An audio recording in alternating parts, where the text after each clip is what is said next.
Mantun warta berita. Sakmenika wancinipun pacelaton Pak Plentus.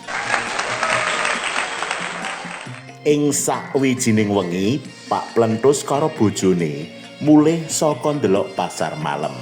Kek, Bune sik, enteni sik Bune. Golek ya apa to, Pakne? Apa sing ilang? Ketoke dompetku ceblak Bune. Tak golekane dhisik. Piye to sampean iki? Terus cebloke nang ndi, Pak?